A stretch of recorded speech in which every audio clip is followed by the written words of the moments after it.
दोस्तों सीधी सीधी खबर बता रहा हूं, पाकिस्तान भारत के खिलाफ कुछ बड़ा कांड करने की तैयारी में है। का सीक्रेट खेल चल रहा है। 60 घंटे के अंदर 60 घंटे में कई मिलिट्री विमान उतरे हैं। क्या हथियार पहुंचाए जा रहे हैं? इन विमानों ने क्या किया वहां पर उतरकर? किस चीज की डिलीवरी की है? पाकिस्तान के आसमान में 60 घंटे तक चीनी और तुर्की के मिलिट्री एयरक्राफ्ट की आवाजाही ने पूरी दुनिया का ध्यान खींच लिया। इस सीक्रेट एयरलिफ्ट के जरिए चीन और तुर्की ने पाकिस्तान में क्या उतारा है? क्या भारत के खिलाफ कोई साजिश पाकिस्तान फिर कर रहा है? इसी बात यह पता चली है कि जिस समय तुर्की के एयरक्राफ्ट यहां आए हैं, मिलिट्री एयरक्राफ्ट, उसी समय पर चाइनीज एयरक्राफ्ट भी यहां पर आए हैं। कई तरह के प्रश्न यहां पर बनने लग रहे हैं। पहला, क्या भारत के लिए चिंता की बात है? दूसरा, क्या टर्की और चाइना दोनों की तरफ से कल एक खेप आई है, और वो खेप कहां आई है? एक आई है दोस्तों नूर खान एयरबेस पर और एक आई है कराची एयरबेस पर। 60 घंटे से पाकिस्तान के अंदर रिपीटेडली तुर्की और चाइना की तरफ से ऐसी फ्लाइट्स की आवाजाही लग रखी है जिनके तहत पाकिस्तान को एक बहुत बड़ा मिलिट्री आर्मामेंट प्रोवाइड किया जा रहा है। जिनसे लिंक थी। अब आप जो सुनने वाले हैं वो घटना कुछ इस तरह की है कि आप सुनकर के कंफर्म हो जाएंगे कि हाँ साहब ऑपरेशन सिंदूर पार्ट 2 होने वाला है। 18 अगस्त से 20 अगस्त के बीच पाकिस्तान में लगातार चाइना और टर्की से कई एयरक्राफ्ट आए, उतरे, उड़ते उड़ान भरते देखा गया। पाकिस्तान की मांग पर भेजे गए आवाज। ये सूत्रों से खबर है कि KG-500 की इमरजेंसी सप्लाई की गई है। तो पाकिस्तान में लगातार करीब 60 घंटे तक चीन और तुर्की के मिलिट्री ट्रांसपोर्ट प्लेन्स की आवाजाही। रावलपिंडी के पास नूर खान एयरबेस से लेकर कराची के मसरूर एयरबेस तक भारी सैन्य विमानों का चक्कर। और सबसे बड़ा सवाल, इन विमानों में आखिर क्या था? हथियार थे, ड्रोन्स थे, एयर डिफेंस सिस्टम थे, या फिर पाकिस्तान के लिए कोई बड़ी मिलिट्री रीसप्लाई थी?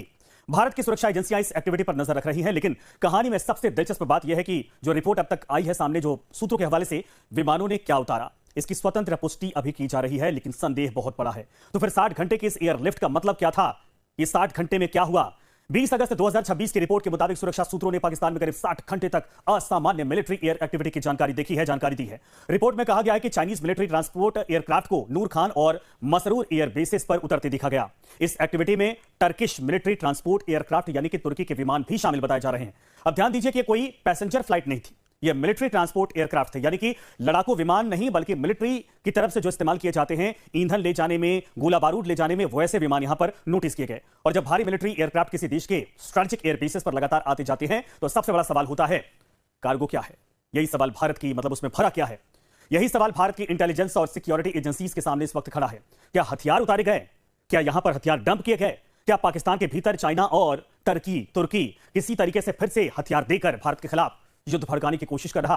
क्या ऑपरेशन सिंदूर के बाद बर्बाद हो चुका पाकिस्तान दोबारा से इनके जरिए उपद्रव फैलाने के लिए खुद को तैयार कर रहा है? सबसे जरूरी सवाल यही है कि कुछ सूत्रों के हवाले से संभावना जताई गई है कि इन फ्लाइट का संबंध मिलिट्री इक्विपमेंट, ड्रोन्स और डिफेंस रिलेटेड मटेरियल के ट्रांसपोर्टेशन से हो सकता है। यही संदेह है। लेकिन चाइना ने यह मिसाइल भेजी, टर्की ने यह ड्रोन्स भेजे और पाकिस्तान में सब उतर गया, ये संदेह जताए जा रहे हैं। तो फिलहाल अटकल को फैक्ट बनाकर अगर देखा जाए तो कहानी ज्यादा दिलचस्प है, क्योंकि सवाल यह नहीं कि हमें कार्गो का नाम पता है या नहीं, सवाल यह है कि इतने बड़े स्केल पर मिलिट्री एयरलिफ्ट की आवश्यकता पाकिस्तान को अभी क्यों पड़ गई?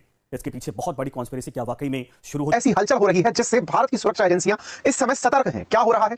भारत ने हाल ही में नोटिस किया है कि तुर्की से कुछ एयरक्राफ्ट ऐसे आए हैं जो डिफेंस एयरक्राफ्ट हैं, और पाकिस्तान के नूर खान एयरबेस, ये वही एयरबेस है जहां पर लंबे समय तक भारत को आशंका थी कि अमेरिकियों ने यहां पर न्यूक्लियर बम छुपा कर रखा हुआ है। ये वहीं से ईरान को सपोर्ट करके अमेरिका की पीठ में छुरा घोंप रहा है, या भारत के लिए कुछ ऐसी तैयारी कर रहा है जिससे भारत को चिंतित होने की आवश्यकता है। हेडलाइंस है 60R military aircraft, Chinese Turkish aircraft, जिसके चलते हाल ही में सभी जगह चिंता का माहौल है। आज के इस सत्र में इसी विषय के ऊपर जिक्र होगा, क्या चल रहा है आफ्टर ऑल पाकिस्तान में, और विशेष रूप से तब जब पाकिस्तान ने हाल ही में तुर्की और सऊदी के साथ डिफेंस पैक्ट साइन किया हो, और उस डिफेंस पैक्ट में यह तय किया हो कि दोनों देश मिलकर के पाकिस्तान के साथ एक दूसरे के साथ कंधा मिलाकर चलने वाले हैं। इसके क्या मायने निकाले जाएं, और आफ्टर ऑल चीन क्या खिचड़ी पका रहा है? क्या ये सब मिलकर के कुछ और बड़ा तैयारी कर रहे हैं, या फिर ये केवल ईरान के लिए अपनी तरफ से जो संभव सपोर्ट है वो कर रहे हैं, या फिर हम खामखा चिंतित हो रहे हैं? आइए एक एक करके सारे विषयों पर।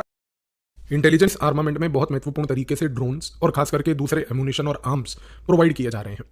चाइना को समझना डिफिकल्ट नहीं है कि आफ्टर ऑल चाइना पाकिस्तान को समर्थन क्यों कर रहा है, क्योंकि चाइना जिस प्रकार से पाकिस्तान को इकोनॉमिकली, मिलिट्रीली और स्ट्रेटेजिकली हेल्प करता है, ये बात तो आज सबको स्पष्ट है ही कि वो पाकिस्तान को एक ऐसी टेरिटरी मानता है जिसके तहत वो अपने वेपन्स की टेस्टिंग जो उसने नॉर्थ कोरिया के तहत की है वही पाकिस्तान के तहत करके विश्व में मिलिट्री मार्केट्स को वो केटर करना चाहता है। दूसरी बात, पाकिस्तान के साथ चाइना इसलिए भी एंगेज करता है क्योंकि उसको भारत को काउंटर करने के लिए पाकिस्तान की तरफ से एक लो कॉस्ट ऑल्टरनेटिव मिलता है। लेकिन यहाँ पर जो तुर्की का रोल है वो बड़ा महत्वपूर्ण है और समझने की आवश्यकता है। तुर्की इस मोमेंट पर पाकिस्तान के साथ इसलिए एंगेज कर रहा है क्योंकि तुर्की का खुद का एक एम्बिशन है। पर जब पाकिस्तान का क्या रोल है? पाकिस्तान का रोल है क्योंकि पाकिस्तान इस मोमेंट पर पूरे विश्व में जाके कहता है कि कश्मीर एक अनफिनिश्ड बिजनेस है पार्टीशन का। पाकिस्तान के द्वारा अगर आप उसके इतिहास को और उसके वहां पर लिखी गई किताबों को, जो पाकिस्तान के राइटर्स और पाकिस्तान के मिलिट्री ऑफिशियल्स और डिप्लोमेट्स लिखते हैं, तो अगर आप उन किताबों को एनालाइज करते हो तो वो कश्मीर को एक सेटल्ड इशू मानते ही नहीं। उनके हिसाब से कश्मीर एक अनफिनिश्ड पार्टीशन का बिजनेस है जो कि 1947 से अधूरा है। इस रीजन से आप देखिए कि पाकिस्तान जो है कश्मीर में जो गतिविधियां आज तक करता है, इस फिलोसॉफिकल प्रीमाइस के बेसिस पे वो अपनी गतिविधियों को एक्सप्लेन करता है।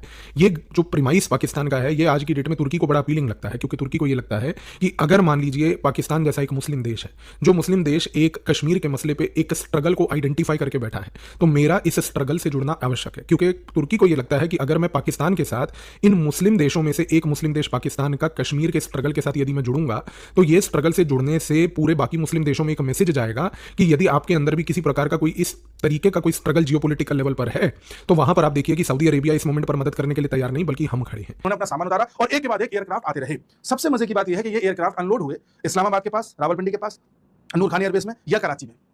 और ऐसा नहीं है कि ये कोई नोटिसेबल चीज थी या पाकिस्तान ने पहले से बता रखा था, या चाइना ने बताया कि हमने ये भेजा है, टर्की ने बताया कि हमने ये भेजा है, कुछ भी किसी ने नहीं बताया कि क्या भेजा है। बस जाहिर सी बात है कि इंटेलिजेंस से पता चल जाता है, सैटेलाइट से पता चल जाता है। भारत ने भी ऑब्जर्व किया कि 60 घंटे में एक के बाद एक एयरक्राफ्ट आ रहे हैं, कार्गो वाले जो सामान लेकर के आते हैं और कुछ सामान उतार करके फिर जा रहे हैं।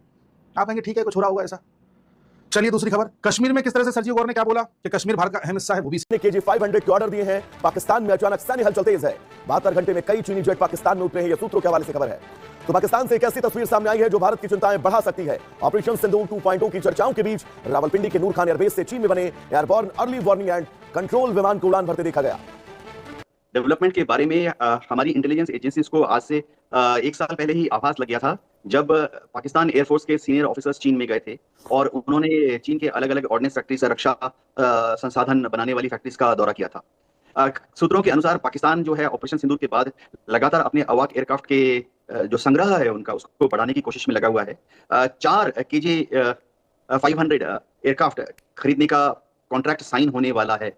अभी जो KG-500 नूर खान एयरबेस के ऊपर उड़ रहा था, ये ट्रायल्स के लिए आया हुआ है।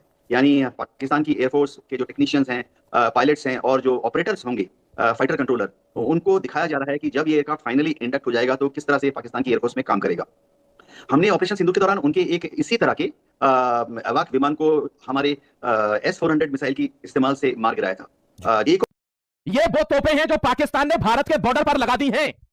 250 तोपें पाकिस्तान लगा चुका है। ध्यान रखिएगा, मैं आपको युद्ध का समीकरण बता रहा हूं कि कैसे युद्ध के हालात कनेक्ट हो रहे हैं। अभी आगे दिखाऊंगा, ध्यान रखना। देखिए अभी की इंटेलिजेंस की खबर है। और एक बात और ध्यान रखना कि मेन स्ट्रीम मीडिया कभी भी कोई भी इन चीजों को एक्सपोज नहीं करेगा, कभी दिखाएगा ही नहीं, क्योंकि इनकी उनको पता ही नहीं चलेगी जाबाज। मैं आपको बता रहा हूं, बंद कर दीजिए, हमें सीज फायर चाहिए। मैं आपको कहानी सुनाऊंगा किसी दिन ऑपरेशन सिंदूर की, प्यारे जाबाज, क्योंकि वे बता चुके हैं कि हमारी नेवी तैयार थी और कराची और सिंध भारत में मिलता। आज कराची के एयरबेस पर हथियार उतर रहे हैं चीन की तरफ से। आज नूर खान एयरबेस पर हथियार उतर रहे हैं टर्की की तरफ से। और ये इंटेलिजेंस की खबर है प्यारे भाई। मैं आपको और सबूत दिखा देता हूं, ये मैं आपको समझा चुका हूं। लेकिन एक तबके को देश की फिक्र ही नहीं है। उनको यह फिक्र है कि अब कैसे कुर्सी कैसे आएगी, यह भारत की जनता को समझने की जरूरत है। मैंने आपको बताया ना, एक डिसीजन बताऊंगा जो भारत की जनता ने लिया है और वे उस पर गर्व कर रहे हैं। मैं दिखाऊंगा, अभी टेंशन मत लेना। देखिए प्यारे भाई, Islamic NATO what's the military might of Pakistan, Saudi Arabia and Turkey. मेरे पास न्यूक्लियर हथियार है, मेरे पास पैसा है और मेरे पास टेक्नोलॉजी है और सारे वेपन है, चाहे एयरक्राफ्ट हो चाहे मिसाइल हो, जो भी हो। और ये इस्लामिक नाटो बन गया है, यानी कि हम पर किसी एक पर अटैक, सब पर अटैक माना जाएगा। और ये पाकिस्तान ने क्यों बनाया, ये भी आपको बताऊंगा। बहुत ध्यान से देखते रहिएगा। देखिए ये खबर अब पूरी तरीके से फैल चुकी है। चाइना और टर्की दोनों एक्सपोज हो चुके हैं कि एयरलिफ्ट हुआ है। किसका? यहां देखिए, अनयूजुअल एयरलिफ्ट। चाइना टर्की 60 घंटे military surge on Pakistan puts India on alert, exclusive. China Turkish military aircraft make repeated trips up to Pakistan, 60 hours drone defence equipment being airlift. खास रिपोर्ट अंतरराष्ट्रीय। हजरत मोहतरम, आपको बता दूं कि रिपोर्ट के मुताबिक इस बार तुर्की और चीन के हथियार ट्रांसफर करने वाले कार्गो जहाज ने 60 घंटे तक, रिपोर्ट देख लो भाई आपकी स्क्रीन पर, 60 घंटे तक हथियार उतारे हैं, ऐसा दावा किया जा रहा है। ट्रांसपोर्ट प्लेन थे भाई, जो लगातार पाकिस्तान के आसमान में चक्कर काट रहे थे। पाकिस्तान के अंदर चीन और तुर्की के विमानों ने लगातार 60 घंटों तक कोई ऑपरेशन चलाया है। दोनों देशों के विमान लगातार कुछ एयरलिफ्ट करते पाए गए हैं। हालांकि उनका क्या मकसद था यह साफ नहीं है। उन्होंने पाकिस्तान में क्या उतारा यह भी क्लियर नहीं है। फिलहाल कोई जानकारी मिल नहीं पाई है, लेकिन भारत की एजेंसियां पूरी तरह से अलर्ट हो गई हैं। न्यूज़ 18 के सूत्रों से और कुछ मिलिट्री एक्सपर्ट ने बताया है कि भारी मिलिट्री ट्रांसपोर्ट विमानों ने लगभग 60 घंटों के दौरान पाकिस्तानी एयरबेस के कई चक्कर लगाए हैं। न्यूज़ 18 ने एक सीनियर इंटेलिजेंस अधिकारी के हवाले से बताया है कि चीन के मिलिट्री विमानों को रावलपिंडी के पास पाकिस्तान के नूर खान एयरबेस और कराची के मसरूर एयरबेस पर उतरते देखा है। इस दौरान तुर्की के मिलिट्री ट्रांसपोर्ट विमान भी शामिल थे। क्या तुर्की ने अपने एडवांस हथियार, air defence system, drone system, fighter jet क्या पाकिस्तान को दे दिए हैं? 60 घंटे तक पकड़म पकड़ाई तो तुर्की और चीन के जहाज पाकिस्तान में नहीं खेल रहे थे। आप मानो या ना मानो, अगली खबर साफ बता रही है कि पाकिस्तान की तैयारी बड़ी है। पिछली रिपोर्ट की एक बात यह भी है कि भारत की फौज पूरी तरह से तुर्की और चीनी हथियारों को पाकिस्तान के अंदर उसके बेस पर मंडराता हुआ देखकर ऑलरेडी अलर्ट पर है।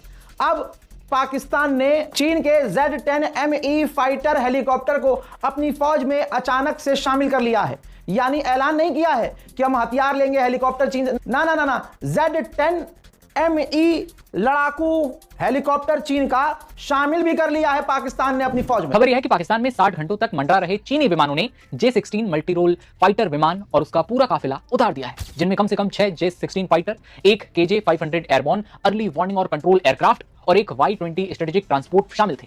यहां से ये भी सारे विमान मिस्र की तरफ भी निकले। आगे बढ़े उससे पहले ये बताइए कि किसी देश में मिलिट्री ट्रांसपोर्ट विमान क्यों आते हैं? 60 घंटों में पाकिस्तान में एक दो उड़ानें नहीं हुई, यहां कई उड़ानों की आवाजाही की रिपोर्ट सामने आई है। तो क्या पाकिस्तान किसी बड़े युद्ध की तैयारी में है? क्या पाकिस्तान भारत के खिलाफ अपने मुस्लिम नाटो के साथ मिलकर कोई साजिश अब रच सकता है? और तुर्की के A400M भारी मालवाहक विमानों ने पाकिस्तान के रावलपिंडी और कराची एयरबेसों पर असाधारण तरीके से लगातार उड़ानें भरी हैं। करीब 60 घंटे के दौरान चीन और तुर्की के सैन्य परिवहन विमानों की असामान्य आवाजाही देखने को मिली है। सुरक्षा सूत्रों के मुताबिक विमान नूर खान और मसरूर एयरबेस पहुंचे हैं। ड्रोन और दूसरे रक्षा उपकरणों की संभावित आपूर्ति की अटकलें लगाई जा रही हैं। कहा जा रहा है कि रक्षा के उपकरण, रसद सामग्री, ड्रोन को पाकिस्तान पहुंचाया जा रहा है। हालांकि अभी इसकी पुष्टि नहीं हुई है। पाकिस्तान के आसमान में पिछले 60 घंटों से चीन और तुर्की के भारी सैन्य विमानों की गुप्त लैंडिंग, सीक्रेट तरीके से लैंडिंग ने भारत समेत पूरी दुनिया की खुफिया एजेंसियों को हाई अलर्ट पर डाल दिया है। रावलपिंडी के रणनीतिक नूर खान एयरबेस और कराची के मसरूर एयरबेस पर इन महाशक्तियों के विमानों के लगातार चक्कर काटने से दक्षिण एशिया में एक बड़ी सैन्य साजिश की बू आ रही है। सुरक्षा विश्लेषकों का यह मानना है कि इस गोपनीय ऑपरेशन के जरिए पाकिस्तान को अत्याधुनिक ड्रोन, स्टेल्थ फाइटर जेट्स के उपकरण और घातक हथियारों की खेप पहुंचाई गई है। 60 घंटे का महा ऑपरेशन था ये। क्या छुपा रहा है त्रिकूट? खुफिया सूत्रों के मुताबिक ये कोई सामान्य युद्धाभ्यास नहीं है, बल्कि एक सुनियोजित मिलिट्री एयरलिफ्ट है। इस त्रिपक्षीय खेल के पीछे छिपे सबसे बड़े खतरे, जो कि हम एक करके पॉइंट दर पॉइंट आपको बताएंगे। पहला, विस्फोटक ड्रोन की सीक्रेट डिलीवरी। तुर्की के भारी मालवाहक विमानों ने मसरूर एयरबेस पर भारी मात्रा में हमलावर और निगरानी ड्रोन उतार दिए हैं। नंबर 2, J-35 स्टेल्थ फाइटर की तैयारी। चीन पाकिस्तान को अपनी 5वीं पीढ़ी का J-35 लड़ाकू विमान सौंपने के फिराक में है, जिसके पुर्जे इस गुप्त ऑपरेशन का हिस्सा हो सकते हैं। सर क्रीक पर भारत की घेराबंदी की कोशिश। पाकिस्तान ने हाल ही में तुर्की के ड्रोन और चीन के हाई स्पीड हॉवरक्राफ्ट को सर क्रीक बॉर्डर के पास तैनात किया है। मक्का संयुक्त सुरक्षा समझौता, यह भी एक फैक्टर हो सकता है। हाल ही में पाकिस्तान, तुर्की और सऊदी के बीच हुए रक्षा समझौते के बाद यह पहली बार इतनी बड़ी और संदिग्ध हलचल देखी जा रही है। SCO और ब्रिक्स से ठीक पहले की टाइमिंग है ये। अंतर्राष्ट्रीय बैठकों से ठीक पहले पाकिस्तान को इस तरह हथियारों से लैस करना भारत पर रणनीतिक दबाव बनाने की चाल है। पाकिस्तान के आसमान में पिछले करीब 60 घंटे के दौरान चीन और तुर्की के सैन्य परिवहन विमानों की असामान्य आवाजाही ने पूरे क्षेत्र में हलचल बढ़ा दी है।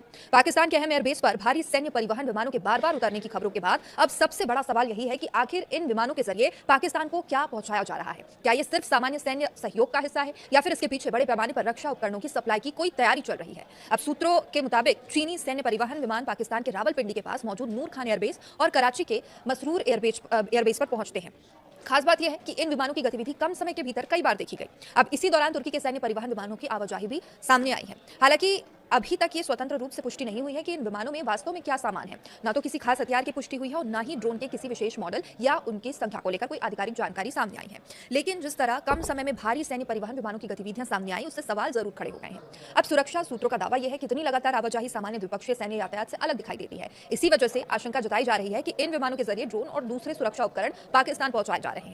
अगर आप भारत पर पाकिस्तान का रिएक्शन देखना और सुनना पसंद करते हैं तो हमारे चैनल उज़ैर क्रिकेट को लाजमी सब्सक्राइब करें। आपसे अगली वीडियो में मुलाकात होगी, तब तक के लिए अल्लाह हाफ़िज़।